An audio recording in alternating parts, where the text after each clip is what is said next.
Ladies and gentlemen, good day and welcome to State Bank of India Q2 FY22 earnings conference call. As a reminder, all participant lines will be in the listen-only mode, and there will be an opportunity for you to ask questions after the presentation concludes. Should you need assistance during the conference call, please signal an operator by pressing star then zero on your touchtone phone. Please note that this conference is being recorded. I now hand the conference over to Mr. Pawan Kumar Kedia, General Manager, Performance, Planning and Review, State Bank of India. Thank you, and over to you, sir. Good evening, ladies and gentlemen. I am Pawan Kedia, General Manager, Performance, Planning and Review. On behalf of the top management of SBI, I extend a warm welcome to all joining us today on SBI Q2 FY22 earnings conference call. On the call today, we have with us our Chairman, Mr. Dinesh Kumar Khara, Mr. C.S. Setty, Managing Director, Retail and Digital Banking, Mr. Ashwini Bhatia, Managing Director, Corporate Banking and Global Markets, Mr. Swaminathan J., Managing Director, Risk, Compliance and Stress Assets Resolution Group, Mr. Ashwini Tewari, Managing Director, International Banking, Technology and Subsidiaries, Mr. Alok Choudhary, Deputy Managing Director, Finance, and Mr. Charanjit Attra, Chief Financial Officer. Before I request our Chairman sir to give a brief summary of the bank's Q2 FY22 performance and the strategic initiative undertaken, I would like to read out the safe harbor statement. Certain statements in these slides are forward-looking statements. These statements are based on management's current expectations and are subject to uncertainty and changes in circumstances. Actual outcome may differ materially from those included in these statements due to a variety of factors. Thank you. Now I would request Chairman sir to make his opening remarks. Thank you. Very good evening to all of you. Thank you for joining this conference call. Today I would like to start by thanking the support of all our stakeholders, including our customers, shareholders, employees, and the broader ecosystem, which has always been supportive of our efforts and initiative. I also take this opportunity to express my heartfelt gratitude to our shareholders and other financial market participants who have supported and valued the bank through the challenging times in the recent past. I feel a sense of immense pride for our institution as we discuss today our Q2 financial year 22 results. Today, some of our outcomes through this period are industry leading by a fair margin, while others are comparable with the best, especially when normalized for the scale and complexity of our operations. I feel satisfied to see the results of our continuous efforts to improve our credit underwriting process and systems, which have led to significant improvement in asset quality outcomes for the bank. I'm glad to share that we could absorb a liability to the tune of 7,400 crores due to enhancement in family pension in this quarter itself, without availing the relief which was granted by Reserve Bank of India in terms of deferring it for 5 years, without impacting the profitability outcomes of the bank too. This actually demonstrates the strength of our balance sheet. I'm happy to highlight that our retail book at 9 lakh crore, which is the largest in the country, is growing at 3-year CAGR of 16% plus. With an industry-leading asset quality, I'm also glad to share the progress we are making in the digital banking. 62% of our savings bank accounts opened in the first half of financial 22 were through YONO. We opened almost 27,500 savings bank account on a daily basis through YONO in the Q2 financial year 22.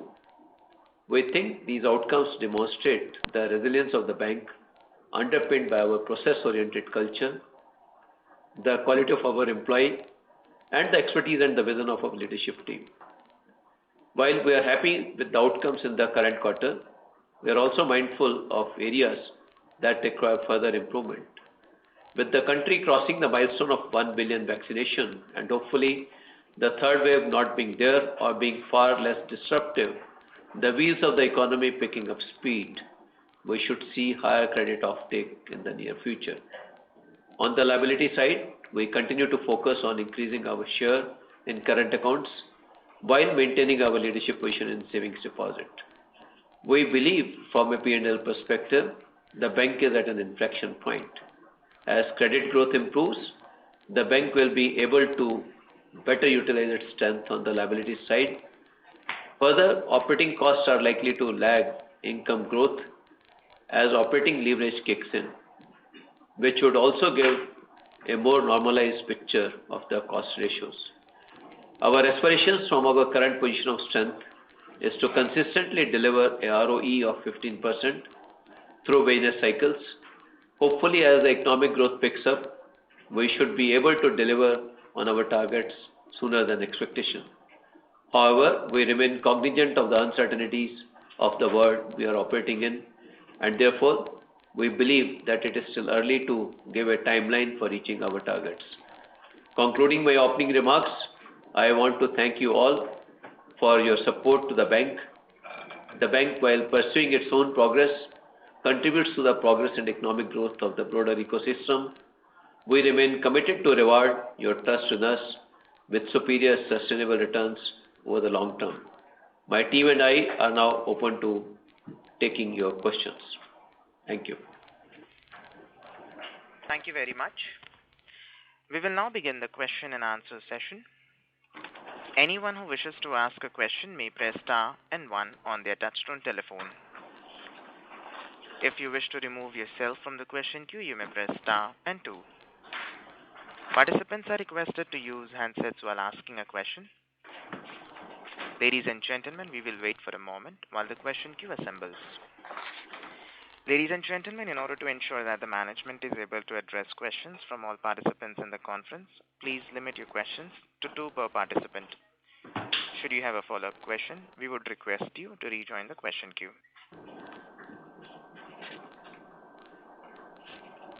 The first question is from the line of Mahrukh Adajania from Elara Capital. Please go ahead. Hello, sir. Congratulations and happy Diwali. So my first question is on recovery. So in the last phone call, you had said that probably you had recovered 40 to 45 billion of first quarter slippages already, and that was in August. So the recoveries of the first quarter slippage would have increased only after that.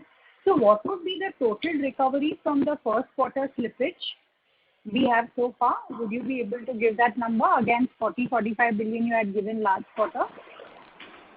I would say that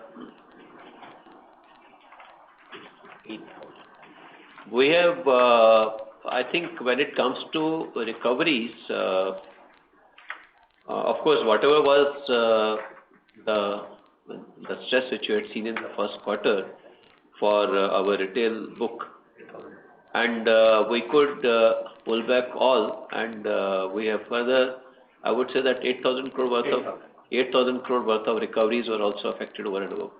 Out of 15,000 which Out of yeah. Just to amplify with your Mahrukh, 15,000 was the Q1 gross slippages, out of which Q2 pullbacks were around 8,000. Got it. And sir, this 8,000 would be netted from the gross slippage figure of your Q2, right? Because it was... Correct. Mahrukh, if I might. Yeah, please. Mahrukh, we see our notes to account serial number 5, that makes very amply clear that the figure of the quarter is the balancing figure between the figure of 30th of September and the published figure of 30th of June. So this is how we have been reporting, and because this is the figure as of now, and that is how the balancing figure comes. So between two dates, whatever is the difference, that is the recovery, which is as stated in our notes to accounts. Got it, sir. So, and in terms of, was there any tax refund or recovery income going through NII this quarter? Yeah, we do have some tax refund. Yes. Yeah, we do have some tax refund, which is there, and it is about 1,922 crores, and it has been there in the past also. In 2021 also we had 1,517 crores. So I believe it's almost like an annual feature which is there. Sorry, but this quarter it was how much? 1,922 crores. 1,922. And in the first quarter, we did not have much tax refund, right? Though in the full year FY21 we did have. No. Got it. And so just one last question in terms of retail restructuring. Would you be able to give a breakdown of how much was restructured under Express and how much was restructured under home loans? I think in the Express there was hardly any restructuring. It was all in the home loan or in SME category. Yeah. Okay, sir. So thank you so much. Thanks a lot. Thank you. Thank you. The next question is from the line of Ashoka Ajmera from Ajcon Global Services. Please go ahead. Thank you for this opportunity. Good afternoon, sir, and a very happy Diwali to all of you. My congratulations to you, Khara Saab, and your entire team of Sethi Saab, Bhatia Saab, Ashwin sir, and all the DMD top management and entire staff of the bank for such a fantastic results of State Bank of India. Just immediately after we came out of that pandemic, almost coming out of it, it's a fantastic feeling also. Now your bank has become, like almost about 30,000 plus crores profit bank, net profit bank, which is a very welcome sign.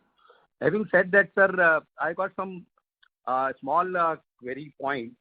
Number one is that this 7,418 crore which you have provided for, because you had sufficient room here this time, because the slippages also came down to 4,176 as against 15,000 crores in the last quarter. Will it be available for the tax benefit also, that because the dispensation was for 5 years and you have provided the entire in the 1 year itself, will we get the benefit of the entire provision in the income tax also? May. If you see the RBI later in this regard and approval, RBI basically wanted that the bank should take it in the quarter itself. They should not amortize it. But they had also given B. If some bank doesn't have the room, they can amortize it for 5 years. I think it was an option which was given by RBI either to defer it for 5 years and also carry out the treatment which they had prescribed, or absorb it in the first year itself in the quarter concerned. So since RBI dispensation has given both the options, I'm sure tax authorities will be in a position to give compensation. It's actuarial valuation. It's an actuarial valuation, so there is no tax angle involved with it. No, but only as a cost. All right. So to the extent it's a cost, it will be allowed. It will be allowable cost. Yeah, allowable cost. Yes. Okay, sir. Thanks for this clarification. Sir, for this SMA 1 and 2, you have given above 5 crore of 6,690 crores for this slide number 31. What is the total figure, even if you take less than 5 crore also, sir, the entire amount? That we don't really look into, but it's not a significant number at all. All right, sir. Good.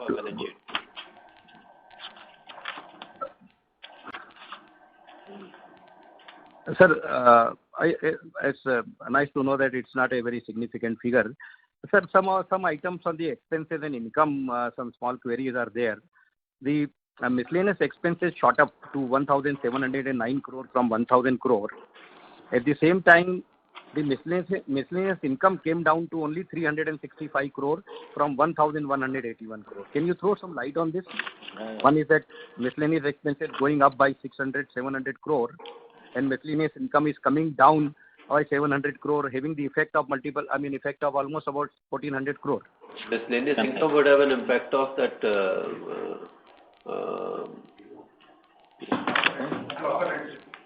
No, miscellaneous expenses are. If I may just. Yeah, in case of miscellaneous expenses, what you have pointed out, if you see that 1,013 to 1,709 kind of figure, actually the development in this regard is that the expenses have gone for GST. Increase is there because GST operating expenses increased a bit, so GST increased. Then we had some increase in the donations also. Like we give donations to our SBI Foundation, and then we made other donations during this year also. So that is also an increase of around 100 crore. Then law charges, audit fees, then security, GST, and some of the other expenses which are numerous and many. So all these things, they make up for this difference. Thank you. Mr. Ajmera, may we request that you return to the question queue for follow-up questions. Thank you. The next question is from the line of Kunal Shah from ICICI Securities. Please go ahead. Yeah, congratulations to the entire team for a great set of numbers. So first question is on yield. So not the overall interest income, but particularly yield on advances. So if we calculate, that has also gone up. So was there any element of recoveries, interest recoveries out there in this? And where should we finally see the yield on advances stabilizing? So that's the first question. Yield on advances, yeah, there is a component of some of the write-backs which we had. And also the other aspect is the lower amount of interest reversals also would have an impact on the yield on advances. In terms of normalizing, if at all we do, I think we'll have the number. Just one sec, let me just try and get that number. If we normalize for the one-offs on the yield of. In the yield on advances, there is no one-offs, sir. Yield on advances. Only the write-offs, I think. Yield on advances, basically, if you see, last quarter it was 15,166 crore. So there were reversals. I mean, yeah, interest has not happened, so that's why it is seen like this. And this quarter, the slippage has been very less. So we have got again whatever reversals happened last quarter. Those reversals were then again booked, and this time reversals were very less. So this is how. In effect, it's a reflection of the asset quality. Yeah, it's a reflection of the asset quality. And any recovery from DHFL or anything which is getting recognized? So this will be entirely, DHFL will be entirely in provisioning. No, the DHFL we are not written off, so that's why that has not come in here. It has affected the provisions. Okay, sure. And secondly, in terms of growth, so again on the corporate side, there is still deleveraging, and that's the only segment which was down quarter on quarter, and that to 4% odd. So last time you were highlighting in terms of the underutilization of the limits and all, but finally I think we need to see some corporate growth coming back for the industry as such. So what would be your outlook in terms of some indicators, lead indicators are suggesting that it should be prepared for investment related capex, but from SBI side, are we seeing that over next couple of quarters we should see it coming back? Even now also the capacity utilization stands at around 60% only. So when it comes to the corporate credit, it is a function of the capacity utilization first of all. But only one thing which I must mention, that we already have got unavailed term loan and unutilized working capital, almost about 4,50,000 crore. And we have got some pipeline for the new proposals also, which are as high as about 1,15,000 crore. So that is a kind of a number. But in the month of October, we have certainly seen some traction in terms of the corporate credit growth. Maybe I'll request Mr. Ashwini Bhatia to further add his view on this subject. Yeah, so we have seen a pickup in the first month of this quarter. You are absolutely right that in the quarter ended 30th September, the corporate loans were below the March levels. As we get into the busy season, we are already seeing more inquiries, higher utilization. This utilization may also come from oil companies. At the same time, we are seeing some deleveraging happening as far as iron and steel industry. But from the iron and steel industry, we are also getting proposals for greenfield, brownfield expansion at the same time. We are getting inquiries from PLI and other assets We think the pipeline right now, as the chairman said, is pretty good. And international is going on strong. I think this quarter again there was further rise. So I think that the overall demand for quality Indian corporates in some of the countries, that is very much on. So in fact, in the overseas operations, we are generally having exposure to all the well-rated corporates, and because all these economies are doing very well, so it has opened up a huge opportunity. We are quite confident of building a healthy book in the international space. Sure. Okay. Thank you. Thank you. Thank you. The next question is from the line of Mona Khetan from Dolat Capital. Please go ahead. Yeah, hi sir. Good evening and thanks for taking up my question. So on the non-COVID, how much would be the non-COVID MSME restructuring in our book? That was under the earlier release scheme. It's all non-COVID.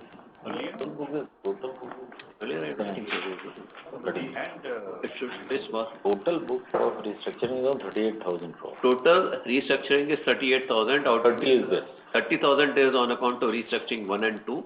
8,000 crore is the legacy book. Is a legacy restructuring. Yeah, out of which around 3,700 is the MSME. Out of which about 3,700 is the SME. Okay, got it. And on DHFL recovery, just a clarification. So of the 10,000 or so of exposure, about 4,000 will be taken through the recovery and upgrades in the GNPA movement, while the rest of 6,000 will go via the write-off. Is that a correct understanding? Can you answer? I request you to please repeat your question. Yeah. So when we look at the GNPA movement this quarter and the DHFL recovery, so of the 10,000 crore of DHFL exposure, 4,000 which has been recovered will go through the upgrades and recoveries line of 7,000 crore in total, whereas the rest of 6,000 will go via the write-offs. Is that a correct understanding? No, actually, see what happened, we had provided for fully in case of DHFL. And having provided for fully, to the extent we have got the recovery, of course it was not written off in our books. Since it was not written off in our books to the extent of the recovery, we could reverse back the provisions. And the remaining, of course, since it is dissolved, so remaining will have to be written off now. Right. So of the 7,000 crore of upgrades that we are seeing, is concerned, because we are holding excess provision for that. Yeah. If I could request your attention on slide number 30 of our presentation. Real issue of write-off would be that in the entire half year it is 3,164 crore. Because for the purpose of NPA and OCA, we consider any movement from NPA and OCA as a part of our book only. So the real write-off in this entire half year is 3,164 as showed on slide number 30. Okay. Okay, and just finally on the again coming to the movement of GNPA, when we look at the slippages, as you mentioned, the pullbacks of previous quarters are netted off in this quarter. Ideally, if we have to look at the gross slippages and recoveries, 8,000 crore or so will be added to both slippages as well as recoveries and upgrades. Is that a correct understanding? I think slide 30. You stay with the slide. You will stay with the slide 30 and see, like say you have every day some slippages, right, and some upgradations. So if you do cumulatively like this, then in 365 days maybe the numbers will be ballooning like anything, right? So at the end of the year, what is your total slippage is the number as on the previous 31st March and the number as on the current 31st March. So this is how it is calculated. This is the balancing figure, as I have told you, that this is the balancing figure as on 30th September, what has been reviewed and published by the bank minus already published figure for the previous quarter. So this is how this goes, and this is the concept which should be understood. Sure, got it. And is it possible to get the breakup of fresh slippages segment-wise? I think you can do this. Investor Relations Department will share with you. But mostly it's corporates only. It's not retail. This is majorly it is all corporate. Thank you. Ms. Ketan, may we request that you return to the question queue for follow-up questions? Thank you. The next question is from the line of Shagun Verma from Goldman Sachs. Please go ahead. Yeah, thanks. This is Rahul here. Good evening, everyone. Just a follow-up on this slippages question. So even though it's a sort of a net slippages during the quarter, is it fair to assume that the NBFC account, which has been which was in the news, has already been accounted for in this quarter? It is fully provided for. It's accounted for in NPA and provided. It is accounted for and fully provided for. Okay, got it. So second clarificatory question is, can you just share what would be the loan duration of these restructured loans? I mean, when would these accounts start coming out of the restructuring phase? This will be... See, in case of home loans, most of the people availed a moratorium ranging from 18 to 24 months. But what is interesting is that many of them probably would start paying off. It is basically what we have seen is that many of them are having a high CIBIL score. Probably they were just taken as a safety measure. Most of them will not or may not avail the full moratorium what they taken. So it is actually a hedge against the possible risk of the third wave or disruption in the cash flows. So technically, the moratorium is for 18 months, but I think at the end of 1 year, we may see many of them becoming normal. All right. What about SME loans, sir? And how's the stress in general for the SME accounts? So the restructured book, is because there is a moratorium, we will yet to assess anything. But there is a turnaround in the sector. Some sectors are doing well, particularly secondary steel and all, where they have taken the restructuring. So hopefully, I think they will also be able to come out before they complete the 2-year moratorium. There are also many MSMEs are taking a 2-year moratorium. Actually, this restructuring, there is a characteristic difference because this is essentially a function of the disruption in cash flow. When the cash flows are getting repaired and restored, people would like to come out of the restructuring tag. That is what we have generally observed. So I think this is what we expect to witness going forward. All right. So just 2 more questions. On the growth side, you talked about corporates, still have not availed of the credit limits. But when we look at slide 10 of your presentation deck, we see the loan book reduction across many industries.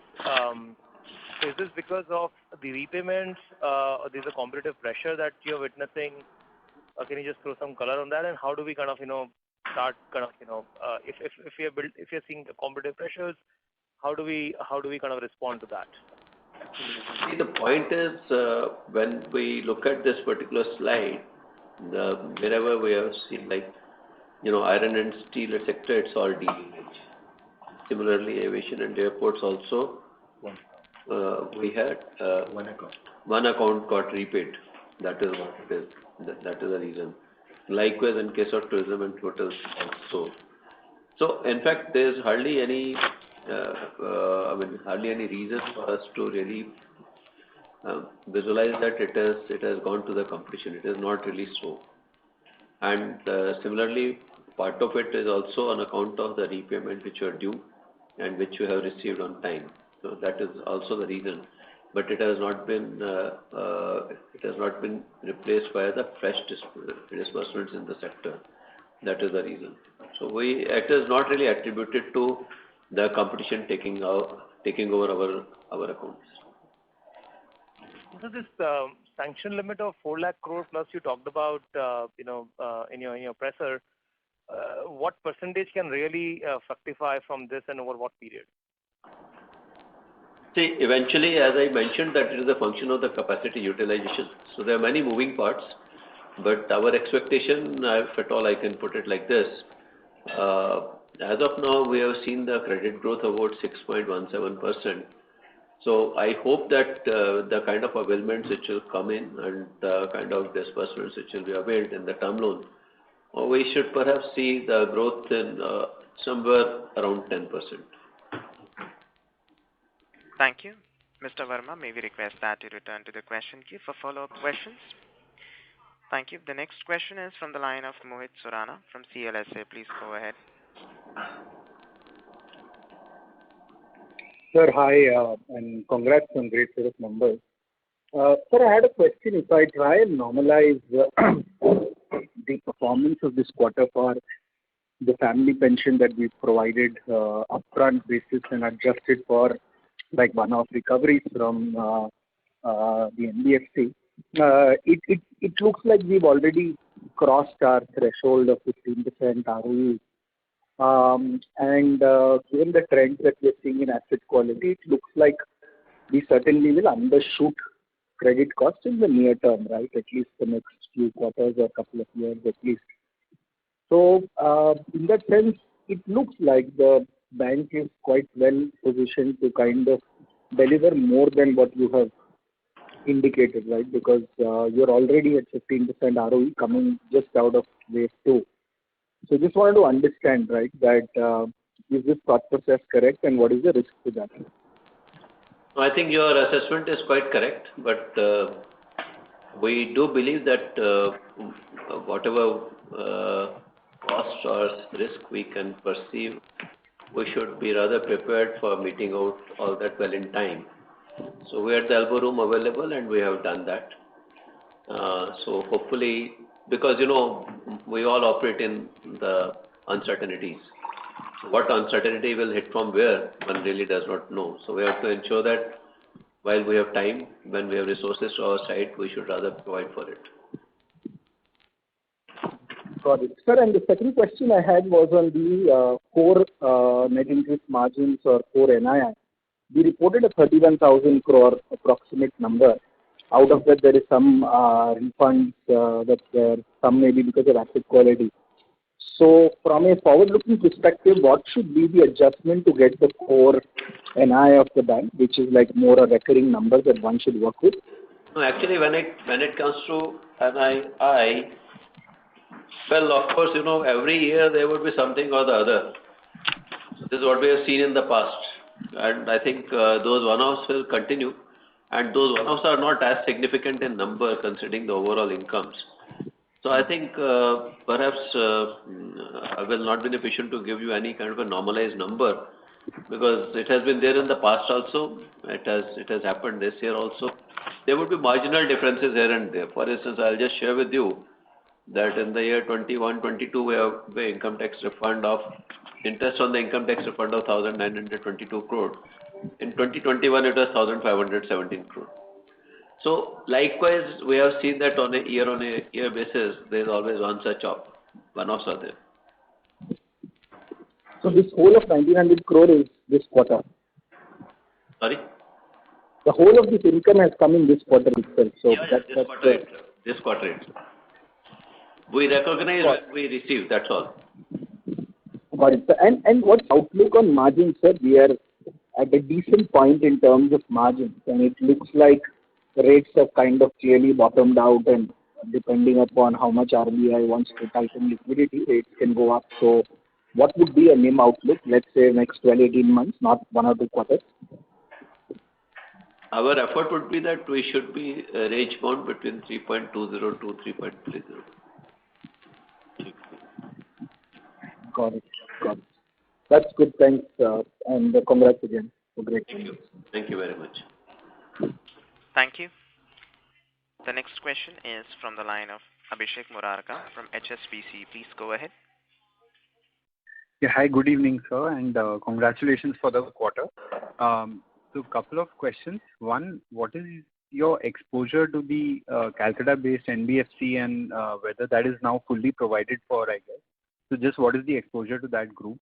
And secondly, if you can share the incremental yield on Express Credit and home loans, that would be useful. Well, as far as the Calcutta-based NBFC is concerned, it is fully provided for. And as regard the yield on Express Credit and home loan is concerned, I would not be in a position to share the data because I'm not keeping it with me. Maybe you can get in touch with our investor relation. Sure. And what would be the exposure to the Calcutta-based NBFC? Is it around 2,000 crores? Yeah, about 2,700 crores. 2,700. The entire amount has been provided for. Yeah, 2,700 crores. Yeah. Okay. And your recovery from DHFL, did any part of it flow through interest income? Just trying to clarify that. No. Nothing. Okay. Right. Thank you so much, sir. Thank you. Those were my questions, and all the best. Thank you. I wish you a happy Diwali. Thank you. The next question is from the line of Nilanjan Karfa from Nomura. Please go ahead. Thank you very much, sir. Just a question on capital. Are doing quite well, and hopefully the growth is in front of us. Is there a possibility you want to raise capital over the next 12-18 months? See, we still have elbow room for about 4,000 crore of AT1 to be raised. Board has already given us the approval for that.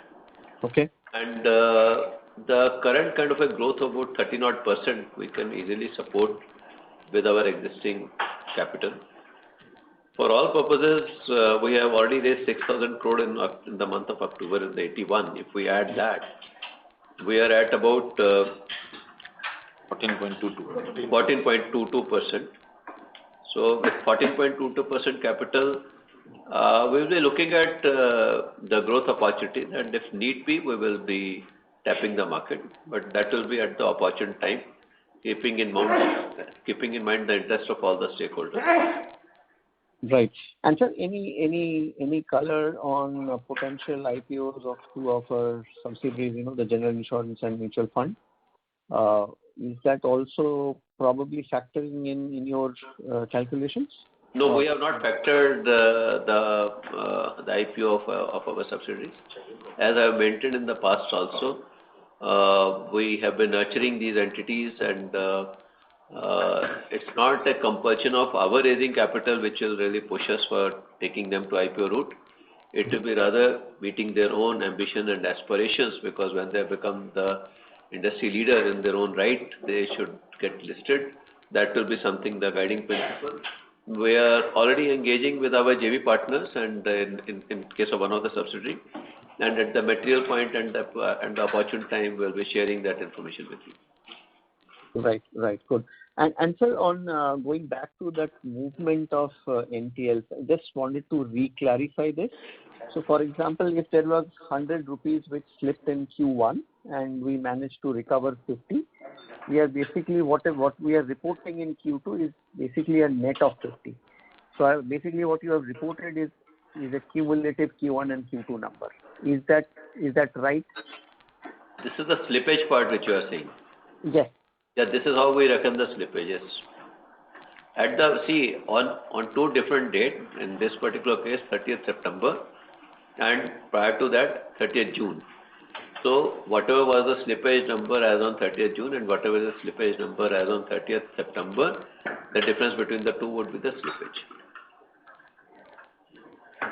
Thank you, Mr. Karfa. May we request that you return to the question queue for follow-up questions. Thank you. The next question is from the line of Saurabh from JP Morgan. Please go ahead. Yes, sir. Sir, two questions. One is, on the COVID buffer drawdown from 9,000 crores to 6,200 odd crores, that's on account of the NBFC? No. See, the point is that when we did the COVID provision, it is more like a ad hoc provision. It was not a specific provision. And in any case, we have got an obligation, unless and until these general provisions will have to apply as on 31st of March. Yeah. That's the accounting norm. The other factor that, as I mentioned, that in the first quarter, whatever slippages we had seen, we have been in a position to pull back almost all. So that is the reason why whatever additional provision we had brought in, we have already reversed it also. Because we don't see the possibility. And the other thing is that our total restructured asset are aggregated to about 30,000 crore. And we have looked into the PD computation of our legacy book, and we have seen that generally about the default is to the extent of about 30% only. And if we go by those reckoning, those numbers, we don't need more than 9,000 crore in any case. Also, I would like you to consider the other fact that this restructured book is behaving very differently as compared to the legacy restructured book, because it is attributed to the cash flow disruptions. As and when cash flows are getting repaired, we have seen the customers coming back and repaying also. So in view of that, we have kept about 20% kind of a provision on the total book. But as we see, we'll have a visibility of the behavior. If need be, we will strengthen our these provisions also. Okay. Okay. So, and the second question, sir, is on your ROA targets. The point is that if your credit cost normalizes and your ROA is exceeding this 0.8 to 1% range you have, will it be fair to assume that you could possibly, decrease your net interest margins to kind of compensate, kind of push up the growth?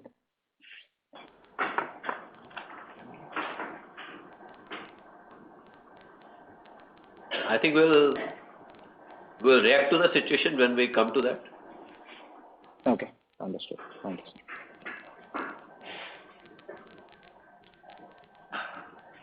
Mr. Saurabh, does that answer your question? Yes. Thank you.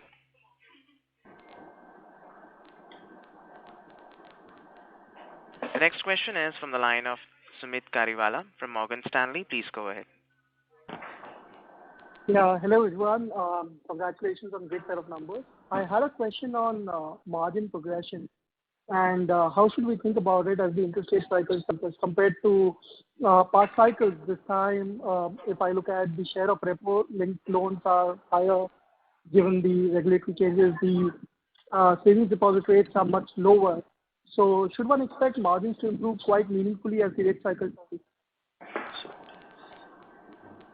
See, when it comes to the behavior of deposit and liabilities and the asset, the repricing at what periodicity it can happen will actually decide this particular aspect.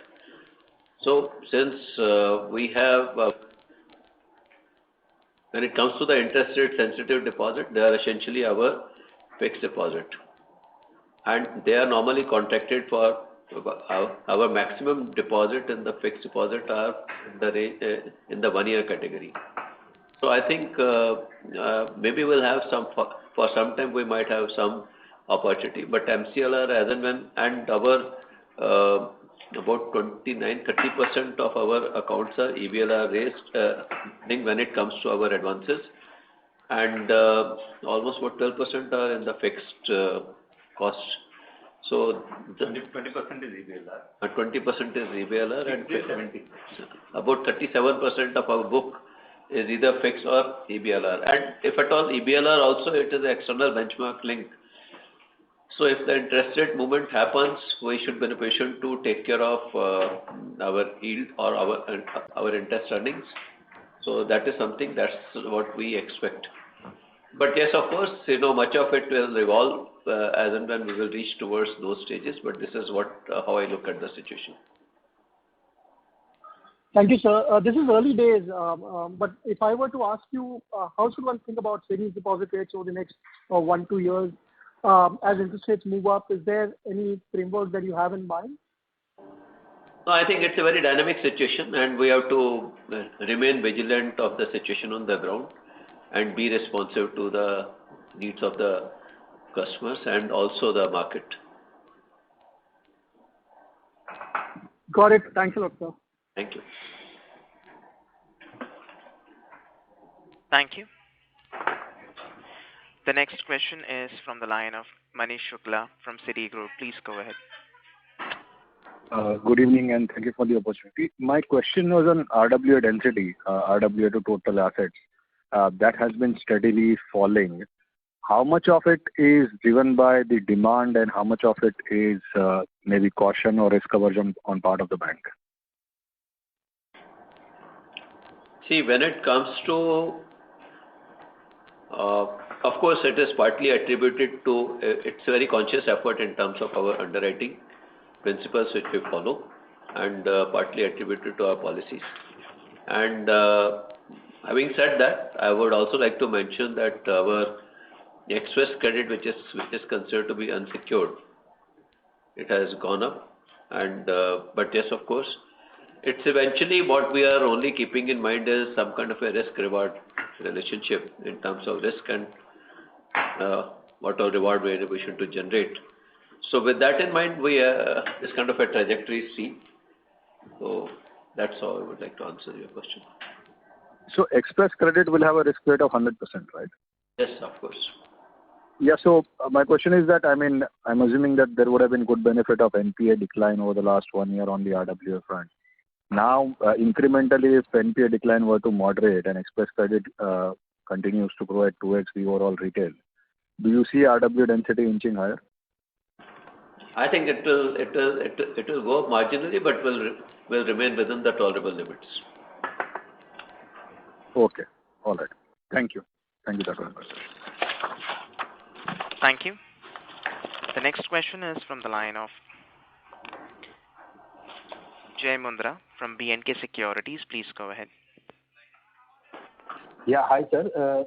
Thanks and thanks for the opportunity, sir. First question, sir. We used to discuss disclose the segment-wise slippages, right? So this quarter maybe there is a inter-quarter netting of slippages that we have done. But if you were to show the segment-wise slippages like we used to do earlier, retail, corporate, agri, SME, that would be very helpful, sir. So I will see what happened. We used to show segment-wise earlier because when the slippages were a matter of concern. So now it has come down significantly, and we feel that maybe if at all, if somebody would need it on a segment-wise, maybe you can reach out to our VP Investors Relations. Those details will be available, but it is nothing too great, too big a number, so that's why we have not given the segment-wise. Sure, sir. Secondly, and on ECLGS book, sir, if you can quantify how much is the outstanding ECLGS, and how would you read the health of this portfolio? Because I mean, just wanted to understand when the moratorium book will come out of moratorium in this loan. How do you read that progression here? Thank you. Early days, but it is still maturation has yet to happen. But nevertheless, as of now, it is behaving okay. And about 26,000 is the ECLGS book. Sorry, sir, how much? 26,000? About 25,078 is the book. 26,360. And as of now, only 2% we have seen which has got classified as NPA in the GECL. Right. So when, sir, this 2% of the loan slips, the entire corresponding, the other facility, the main facility will also be classified as NPA, right? There's a total impact of that. Yeah. Okay. Understood, sir. There's a total impact of the NPA in the GECL book. Understood. And otherwise, you are seeing the portfolio behaving reasonably in line with other part of the book, right? Non-ECLGS. Yeah. Otherwise, we don't see much of a challenge in this. Sure, sir. Understood. And thank you. And all the best, sir. Thank you. Thank you.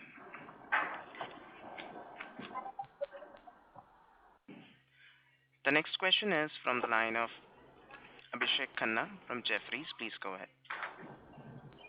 Good evening, sir. This is Prakhar, and congratulations to you and your team for a phenomenal performance.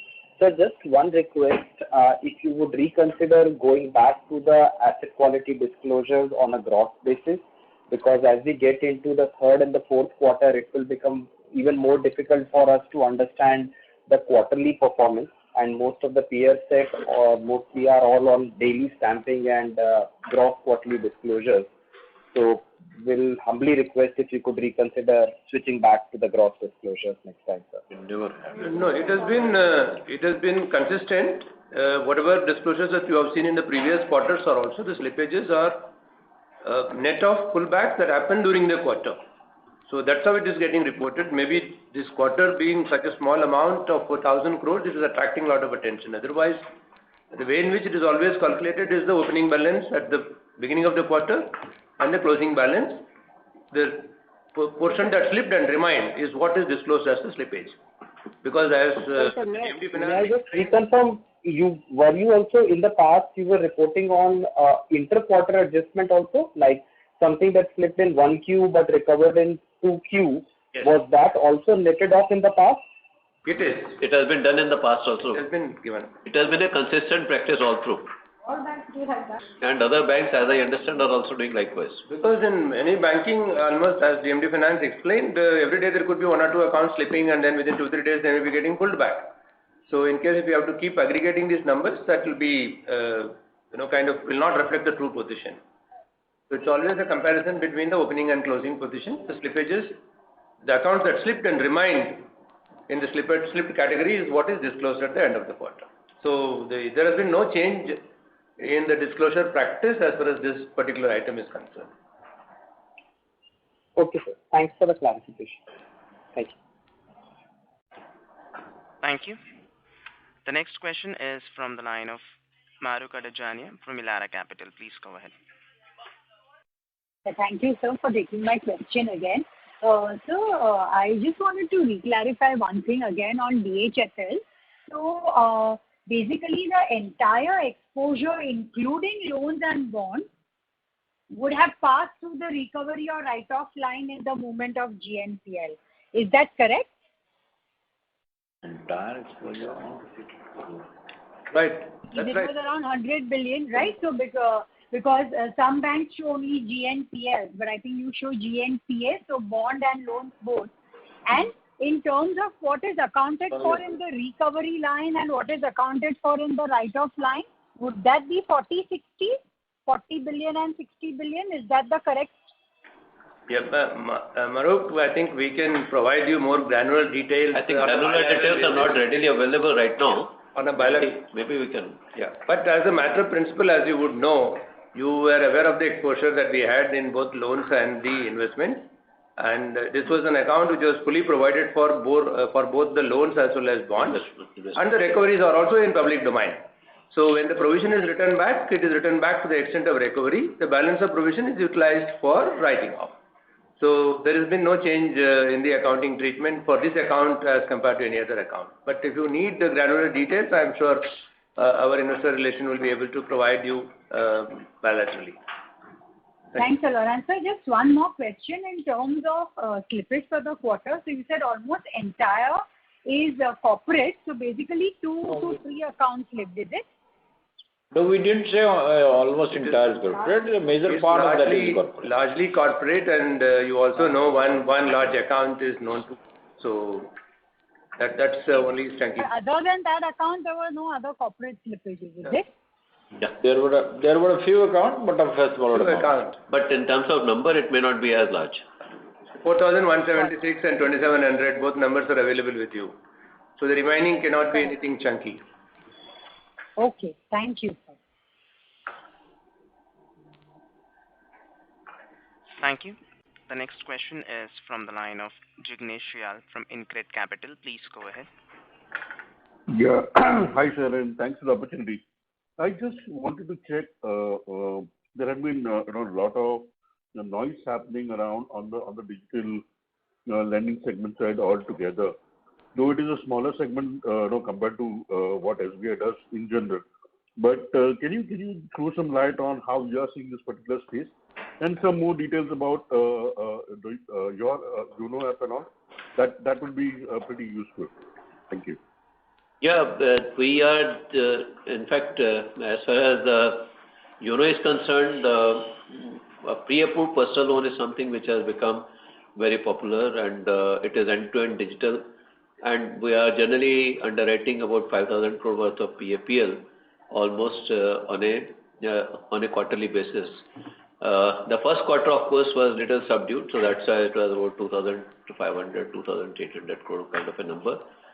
So already YTD we have done about 7,875 crore as far as pre-approved personal loans are concerned in the current financial year YTD, and I'm quite hopeful that the remaining 2 quarters we can easily do at least 10,000 crore plus in the pre-approved personal loans. So that is one part of it. Apart from that, we are using this for doing our KCC reviews also. Almost about 3.65 lakh crore worth of portfolio got reviewed with the help of YONO. And also we are using it for opening of the accounts. About 27,000 odd accounts are getting opened on a daily basis in the current quarter of this financial year. Sold up almost about 5,000 crore worth of mutual fund with the help of YONO, and our total registration as of now is about 4 crore plus 4.4 crore, and we have online banking facility which we started offering way back in the year 2001, which is 20 years old facility. There our total registration is about 9 crore plus. This is a new offering where our total registration is 4.4 crore. We are seeing average daily login of about 1.20 crore kind of a number on this YONO. Even non-life policies also, about 22 lakh policies have been sold in the current financial year till now, in the first half of this financial year. So that's what it is. And even in the gold loan, we are actually leveraging it in a very big way. And it actually helps people to have the convenience. They can apply for the gold loan, they can have it sanctioned. Only the physical delivery is to be done by using a particular reference number, and worth about 10 lakh odd, 60,000 crore worth of gold loans also could be dispensed with the help of this unit. Understood, sir. And just this is really helpful. Just there have been a lot more large players are coming up. Although the overall quantum of lending right now is pretty smaller, say in the form of BNPL and all. Are you guys seeing it up that this particular segment can become gradually over a period of time a pretty tough competition as far as consumer lending or MSME lending is concerned? Or how do you see that particular space growing up? What's your stance over this? See, when it comes to the commoditized product, they can be easily rolled out and offered through the YONO. This is what the strategy we are following, and our effort going forward would be that as many as commoditized product we should be in a position to offer through this channel. So maybe it is the banking, or maybe our financial superstore where we are in a position to sell the products of our various subsidiaries also. So that's what the strategy would be. Thank you. Ladies and gentlemen, we will take one last question from the line of Praful Kumar from Diamond Asia. Please go ahead. Good evening, sir, and festival wishes to the team. Just to conclude on the YONO, it's becoming a forward platform in next couple of years. Is there any plan to benchmark the valuation for YONO as well? Because given the franchise and kind of work you're doing on YONO, it's much more appreciated, I think, by the broader community. Thank you, sir. At the material point of time, we will consider, but as of now, we intend to ensure that we make it robust, and so that it should be in a position to fetch the right value, as and when if we decide to monetize it. Appreciate it, sir. Thank you, and all the best to the team. Thank you. Thank you. Ladies and gentlemen, that was the last question for today. I now hand the conference over to the management for closing comments. Thank you very much. Wish you all very, very happy Deepavali. May it be very happy, healthy and prosperous for everyone. Thanks a lot. Thank you. Ladies and gentlemen, on behalf of State Bank of India, that concludes this conference. Thank you for joining us, and you may now disconnect your lines.